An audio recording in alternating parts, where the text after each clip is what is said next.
چونکہ حکومت IMF سے جو قلیل مدتی پروگرام کی بات کر رہی ہے اس سے تو پیٹرول اور بجلی مزید مہنگی ہوگی، ظاہر ہے جس کا بوجھ عوام پر ہی پڑے گا، مگر وزیر پیٹرولیم یہ دعویٰ کر رہے ہیں کہ سستا تیل، سستی گیس، مالی ذخائر سمیت زیادہ تر مسائل حل کر دیے ہیں۔ آپ عامر صاحب ان دعووں کو کس طرح دیکھ رہے ہیں اور آپ سمجھتے ہیں کہ یہ دعوے جو حکومت کی طرف سے کیے جا رہے ہیں یہ کس حد تک درست ہیں؟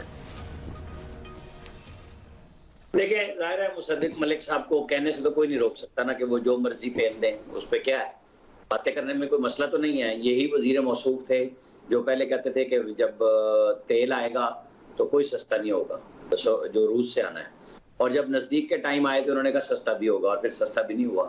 اور اب وہ بتا رہے ہیں ہمیں کہ جی اس سے دوسری شپمنٹ بھی آ گئی ہے، اور آذربائیجان کا بھی ہمیں بتا رہے ہیں کہ ہاں جی LNG کا ہو گیا۔ ہم عام آدمی کم مانے گا جب اس کی جیب سے پیسے کم جانے شروع ہوں گے، اس کے ریٹس کم ہو جائیں گے پیٹرول کے بھی، کیونکہ اب 10 روپے کی لیوی کا ہے، دنیا میں پیٹرول سستا ہوا ہے، کیا 10 روپے اس دفعہ یعنی 30 جون کو ایڈجسٹمنٹ ہو جائے گی، ہمیں کوئی فائدہ نہیں ملے گا، یا ہم پہ 10 روپے کا اور اضافی بوجھ آئے گا۔ وہ کیسے کم ہوگا؟ ٹھیک ہے، متبادل ذرائع ڈھونڈنے چاہیے، اور حکومتوں کا کام بھی یہی ہوتا ہے۔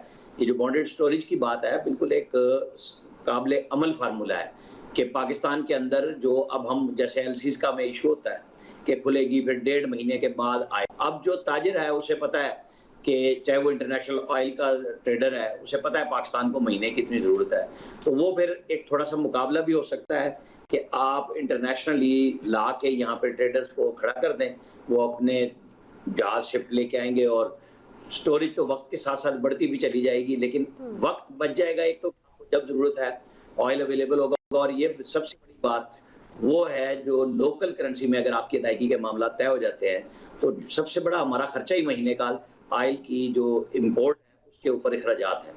اگر آگے چلی بات بن جائے، کیونکہ انسان جب پھنستا ہے پھر ہی کوئی راستہ نکلتا ہے، اور وہ کرتا ہے جیسے کوشش چینی کرنسی میں رشین تیل کی، بے شک ہمیں سستا تو نہیں ملتا لیکن ایک جو بوجھ پڑتا ہے ادائیگی کا وہ تھوڑا اس سے کم ہوا۔ ابھی وہ کروڈ آئل آ رہا ہے، وہ ریفائن ہو رہا ہے، اس میں ایک ٹائم لگے گا کہ پوری سپلائی کیسے جو اتنی دور سے آنی ہے گلف کی، وہ ہمیں سستی کیسے پڑ سکتی ہے۔ تو یہ ساری چیزیں ہو رہی ہیں، اور اس کے ساتھ IMF کا معاہدہ ظاہر ہے کہ آج رات ہمارے لیے بڑی کروشل ہے۔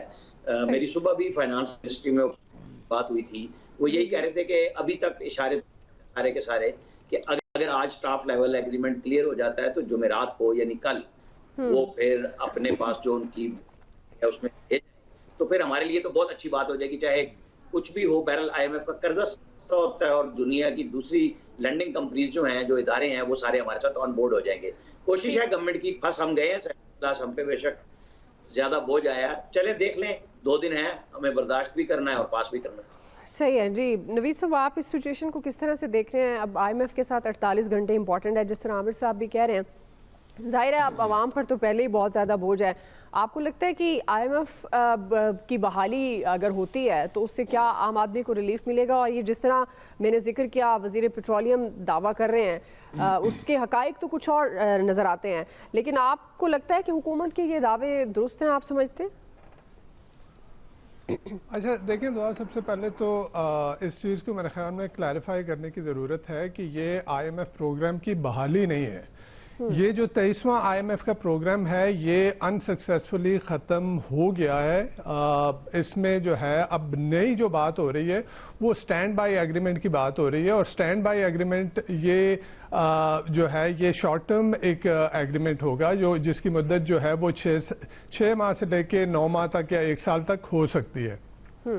اچھا، اس کے تحت ہمیں کیا کوئی نئے پیسے ملیں گے؟ نئے پیسے نہیں ملیں گے، بلکہ وہی جو پچھلا ایگریمنٹ ہے اس ایگریمنٹ کے جو $2.5 بلین ہمیں ملنے تھے وہ ہمیں ملیں گے اس نئے شارٹ ٹرم ایگریمنٹ کے تحت۔ اچھا، اچھی بات یہ ہے کہ جو ہماری آنے والی جو کیئر ٹیکر گورنمنٹ ہوگی اس کو ایک بریدر مل جائے گا، اس کو ایک فزیکل سپیس مل جائے گی اس کو، اور پھر نئی جو گورنمنٹ بنے گی الیکشن کے بعد وہ ایک نیا ایگریمنٹ جو ہے وہ IMF کے ساتھ کر لے گی۔ اچھا، اب یہاں پہ بات یہ آ جاتی ہے کہ کیا IMF ہمارے مسائل کا حل ہے؟ اس سے اب میرے خیال میں پاکستان جو ہے وہ IMF کا سب سے زیادہ لائل کسٹمر ہے۔ اب تک ہم کوئی 23 پروگرام لے چکے ہیں۔ ہم سے دوسرے نمبر پہ ارجنٹینا ہے جو کہ دیوالیہ ہو چکا تھا. تو کیا ارجنٹینا کی اکانومی کو سٹیبلائز کیا, یا اس سے پہلے میرے خیال میں کوریا کے علاوہ مجھے کوئی مثال نہیں نظر آتی جہاں پہ آئی ایم ایف نے کسی معیشت کو سٹیبلائز کیا ہو, اس کو مشکل سے نکالا ہو, اس کو مصیبت سے نکالا ہو. تو ہمارا ایک تو یہ بات کہ آئی ایم ایف ہمارے مسائل کا حل نہیں ہے. ہماری گورنمنٹس کو, ہمارے پولیٹیشینز کو, ہماری پولیٹیکل ایلیٹ کو یہ سوچنا ہوگا اور یہ کرنا ہوگا کہ وہ جو ہے ریفارمز لے کے آئیں, اپنی معیشت میں ریفارمز لے کے آئیں اور ان ریفارمز کے تحت معیشت کو سدھاریں. ابھی ہم نے یہ بھی دیکھا کہ اسحاق ڈار صاحب جو ہے وہ آخری دن تک یہی کہتے رہے کہ جی ہم نے آئی ایم ایف کی ساری شرائط مان لی ہیں, اور آئی ایم ایف پھر عجیب طرح کے جو ہے وہ بڑکیں بھی ماری گئیں کہ جی آئی ایم ایف کے بغیر ہمارے پاس پلان بی ہے. اچھا, جب پلان بی کا پوچھا گیا تو پلان بی ان کے پاس کچھ نہیں ہے, اور آخر میں پھر دوبارہ آئی ایم ایف کے پاس جو ہے ان کو جانا پڑا بیکاز پلان بی آپ کے پاس نہیں ہے. اچھا, پھر آئی ایم ایف کی طرف سے یہ بات کہی جاتی ہے, جو کنڈیشن رکھی جاتی ہیں وہ پھر آپ کو ماننی پڑی. آپ نے 215 ارب روپے کے نئے جو ہے ٹیکسز لگا دیے, اور وہ ٹیکسز کہاں پہ لگے؟ یہ یہاں پہ ہماری پولیٹیکل ایلیٹ کی جو لاپرواہی یا ان کی جو میں کہوں گا کہ ان کو عوام کا کوئی احساس نہیں ہے کہ وہ جو 215 ارب روپے کے نئے ٹیکسز لگے وہ آپ کے اور میرے اوپر لگے. دوسری طرف ہم یہ دیکھ رہے ہیں کہ سینٹ چیئرمین جو ہے وہ اپنی مراعات کے بل کے اوپر بات کر رہے ہیں. وہ یہ بھی کہہ رہے ہیں کہ جی اگر پاکستان کے معاشی حالات بہتر ہوتے تو ایک جہاز نہیں, سینٹ چیئرمین کو تو جو ہے 10 جہاز جو ہے وہ اس کے لیے ہونے چاہیے. تو یہ ایک عجیب طرح کی منطق ہے. یہ ہماری پولیٹیکل ایلیٹ شاید ان کو عوام کا جو ہے وہ کوئی احساس ہی نہیں ہے.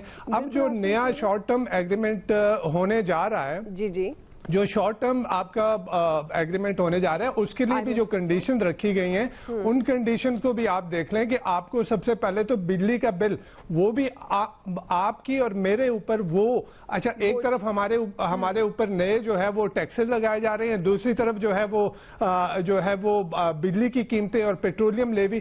تو مجھے بڑی حیرت ہوتی ہے کہ یہ ہماری پولیٹیکل ایلیٹ یہ کس دنیا میں رہ رہی ہے اور کس طرح سے معیشت کو سنبھالے گی, جبکہ انفلیشن جو ہے وہ تاریخ کی سب سے اونچی حد پہ ہے, اور جو نئے ٹیکسز ڈال رہے ہیں اور پھر اوپر جو ہے وہ مزید چیزیں مہنگی کی جا رہی ہیں. صحیح, بالکل آپ درست فرما رہے ہیں. اور سب سے بڑی بات تو جو انتہائی اہم بھی ہے کہ معیشت کے حوالے سے بھی اصلاحات ریفارمز کی جو آپ بات کر رہے ہیں کہ وہ لانی بڑی ضروری ہے, اور ہم اسی میں مار کھاتے ہیں کہ ہم کوئی لانگ ٹرم اس طرح کی پالیسی نہیں لا سکے ہیں. وہ جو ایک حکومت آتی ہے وہ اپنی پالیسی لاتی ہے, دوسری حکومت آتی ہے تو وہ دوبارہ سے اس کو کنٹینیو نہیں کرتی, وہ اپنی پالیسی پر کام کرنا شروع کر دیتی ہے.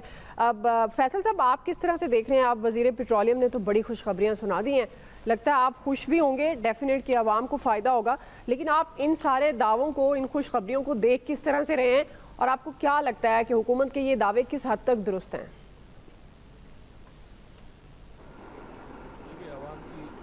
زندگی بھی حیران ہو گئی اور آئی ایم ایف کا جو ہے وہ اعتبار بھی حاصل نہیں ہو سکا.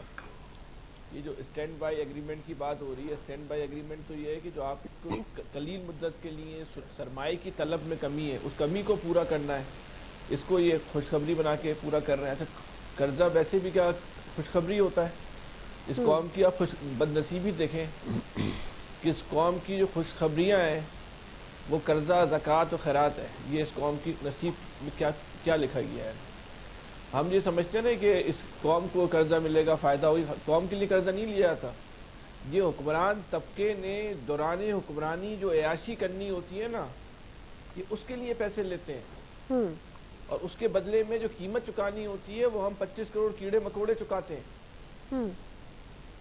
آپ ظلم دیکھیں کہ دنیا میں جو پرائیویٹ پبلک پارٹنرشپ پہ جو ایگریمنٹ ہوتے ہیں, بی او ٹی پہ ایگریمنٹ ہوتے ہیں, یا جو غیر ملکی سرمایہ کاری ہوتی ہے, انویسٹمنٹ ہوتی ہے کسی پوری دنیا میں, ایک روایت ہے, ایک سسٹم ہے کہ 20% کے اوپر فیزیبلٹیاں بنائی جاتی ہیں. اسٹیٹ بینک نے جو شرعی سود جو ہے وہ 22% کر دی. اس کے بعد جو بینک سیکٹر اپنا پروفٹ لے گا وہ 2 سے 3-4% الگ ہے, اور کنزیومر بینکنگ جو چلی گئی ہے وہ 28 سے 30% پہ چلی گئی ہے. کون قرضہ لے گا, کون سرمایہ کاری اس ملک میں لوکل سرمایہ کاری یا صنعتیں لگائے گا یا کاروبار کرے گا, کس فیزیبلٹی کی بنیاد پہ کرے گا؟ یہ اتنے ماہر چیمپئن ہیں, یہ جو مانیٹری پالیسی بناتے ہیں, بھائی بولو تو ایک فیزیبلٹی تو بنا کے دکھاؤ اس قرضے کی بنیاد پہ کسی ایک کاروبار کی. یہ جو لوگ قرضہ لیتے ہیں کہ کوئی کسی کو اپنی بیٹی کی شادی کے جہیز کے لیے قرضہ نہیں لینا ہوتا, یہ تو سرمایہ کاری کے لیے, انویسٹمنٹ کے لیے, صنعتیں لگانے کے لیے لیتے ہیں. تو یہ بولے کوئی اسٹیٹ بینک کا جو کوئی چیمپئن آئے اور کوئی فیزیبلٹی بنا کے دکھائے کہ 22% قرضہ لینے کے بعد کون سا دنیا میں کاروبار ہو سکتا ہے. پرویز مشرف کے دور میں ایک بڑا اچھا کام ہوا تھا, اگر ان لوگوں کو چڑ ختم ہو جائے نا سچ سے, تو اس ملک کے بہت سارے مسائل حل ہو جائیں. انہوں نے کنزیومر بینکنگ کی جو شرح سود تھی نا وہ کم کر دی. آج جو گاڑیوں کے اس ملک میں کارخانے لگے نا, اس وقت کی فیزیبلٹی کی بنیاد پہ لگے تھے کہ 7% 6% پہ گاڑیاں ملنا شروع ہو گئی تھی. کیا 100% لوگ ڈیفالٹ ہو گئے تھے؟ ٹھیک, آپ ڈیفالٹ کا بھی تناسب نکالیں گے تو کتنے % نکلے گا؟ صحیح. اگر آپ کو اس ملک میں, لیکن نہ کوئی اس وقت جو لوگ اس ملک کی مالیاتی پالیسیاں بنا رہے ہیں ان کو گلی محلے سے کوئی سروکار نہیں ہے کہ گلی محلے کا میں کیا صورتحال ہے, وہاں مہنگائی کو کس طرح کنٹرول کرنا اور کیسے مہنگائی کی پوزیشن کیا ہے. یہ ان کا ایشو بھی نہیں ہے, ان کا مسئلہ بھی نہیں ہے. ان کا مسئلہ تو قرضہ لے کے اپنی عیاشی کرنا ہے, اس میں کامیاب ہو جاتے ہیں, اس کو وہ کہتے ہیں خوشخبری ہے. اور ہم آپ یہاں بیٹھ کے بھی ڈنڈورا پیٹتے ہیں, قوم کو اچھی خبر ملنے والی ہے, IMF سے قرضہ مل جائے گا. کمال ہے بس اس ملک کی خبریں بھی اور خوشخبریاں بھی. جی بریگیڈیئر صاحب, ظاہر ہے یہ تو بات فیصل صاحب کی درست ہے کہ ان کی ترجیحات میں نہیں ہے کہ عام آدمی کو ریلیف دینا ہے, لیکن چونکہ ظاہر خبر آتی ہے تو ہم اس پر بات بھی کرتے ہیں. اب وزیر پیٹرولیم نے تو ایک ہی پریس کانفرنس میں بڑے مسائل حل ہوتے ہوئے دکھا دیے, لیکن انفارچونیٹلی وہ نظر نہیں آتے اس طرح سے گراؤنڈ میں. لیکن کہتے ہیں نا اچھی امید رکھنی چاہیے. بریگیڈیئر صاحب, تو آپ دیکھ رہے ہیں ان دعووں کو سچ ہوتا ہوا؟ مجھے یہ بتائیں کہ جو آپ مصدق علی کہتے کیا وہ ہمیں سمجھتے ہیں ہم سب بیٹھے ہوئے بیوقوف ہیں پاکستان میں, سمجھ نہیں آئی کہ واٹ از ٹاکنگ. سیکنڈ یہ ہے کہ آپ مجھے یہ بتائیں کہ رشیا سے آئل آ رہا ہے, آ گیا سستا آ گیا, did any people of Pakistan get relief? 0%, بلکہ اور لیوی 50 سے 10 روپے اور بڑھ گئی. سیکنڈ یہ بات ہے کہ آپ نے ملک میں آئل اینڈ گیس ایکسپلوریشن جو کر رہے تھے, کیا ہم نے اس کو ایکسپلائٹ کیا؟ ہمارے پاس اتنے بلوچستان میں اگر ایران میں آئل ہے تو 100% ہمارے بلوچستان میں بھی آئل ہے. Why we not exploring? ایک سے ایک سال میں ہم نے کوئی کوشش کی, چلیں آپ کے پاس ریسورسز نہیں, آپ باہر کی کمی انوائٹ کر کے ان سے کوئی ڈیل کر لیں کہ جی اتنے % ہم لیں گے, آپ کریں آ کے ایکسپلوریشن. 0%. آپ کے سامنے ایران سے سمگلنگ آئل کی ہو رہی ہے, چائنا اور انڈیا کھل کے ان سے سستا آئل لے رہا ہے, ہمارے بارڈر کے ساتھ وہ آئل وہاں پر آیا ہوا ہے. نمبر 2, اتنا سستا آئل دے رہے ہیں, why can't we deal with Iran کے ساتھ کہ آپ یہاں پر یہ جہاں لوکل کرنسی میں ڈیل کریں. ان کے بھی پابندیاں جو لگی ہوئی ہیں, کیا چائنا اور انڈیا کو نظر نہیں آ رہی ہیں؟ کوئی روک رہا ہے ان کو؟ پھر ہمارے تو 2 قدم میں بیٹھے ہوئے وہاں کے. گیس لائن انہوں نے لا کے اسے وہاں کوئٹہ میں بچھائی ہوئی ہے. We are not doing anything. بات یہ ہے کہ ہمیں ہمارے لیڈرشپ کو عوام کی کوئی فکر نہیں. They are not, they take us as animal. Animal کا ریوڑ ہوتا ہے نا, وہ سمجھتے ہیں کہ جو مرضی کہہ دو. اس کو سمجھنے کی ضرورت ہے. یہ اب وہ وقت گزر گئے ہیں, لوگوں میں اویئرنیس آ گئی ہے. آپ کس بیس پہ جا کے عوام سے مانگیں گے ووٹ؟ مجھے تو اس بات کی ابھی تک سمجھ نہیں آ رہی کہ میاں نواز شریف بارے میں میاں نواز شریف آگے کیا کریں گے. یا تو کہیں کہ وہ بہت سستا آئل لے کر آ رہے ہیں یا سونے کی کانیں لے کر آ رہے ہیں, تو پھر تو میں کہوں گا یس بالکل, یہ بہت اچھی بات کر رہے ہیں. تو یہ سیکنڈ, اب اس کے بعد الیکشن سے پہلے کیا عوام کو بتائیں گے؟ کوئی ایک پازیٹیو بات آئی سے آپ نے کوئی آسٹیرٹی نہیں ہے, آپ نے کہیں کنٹرول نہیں کیا, آپ نے کیا اپنے گھر میں کوئی کسی, آپ نے ہر چیز بڑھا دی. کوئی بتائیں کہ آپ نے آسٹیرٹی ڈرائیو کر لی ہے کہ جی ہم نے دیکھیں 200 ارب روپیہ 300 روپیہ ہم نے اپنے ان ہاؤس بچا لیے. جو ایک گھر میں عورت خواتین بھی جو وہ بھی اپنے پیسے کو بچا کے جمع کر لیتی ہے, اپنے ان کے پیلس میں دبئی میں بڑے بڑے سب کے گھر بنے ہوئے ہیں. I am not talking about any particular person. So یہ چیزیں ہمیں کرنے کی ضرورت ہے. یہ ملک کے لیے ملک دیکھیں بھی. اور سیکنڈ, ڈیفالٹ کا جو ڈیفالٹ ملک پاکستان کبھی نہیں ہو سکتا, اس لیے we are a nuclear country. Nuclear ملک کبھی ڈیفالٹ نہیں ہوتا. They can't afford, let me tell you. اس لیے جو انہوں نے بلیک میلنگ کی, آپ کو انہوں نے پتہ نہیں کیا کیا سٹنگ لگائی ہیں, اب آپ نے فائنلی مان لی ہے انکلوڈنگ. اب آپ مجھے بتائیں کہ 21% 22% آپ نے 1% اور انٹرسٹ بنا دیا.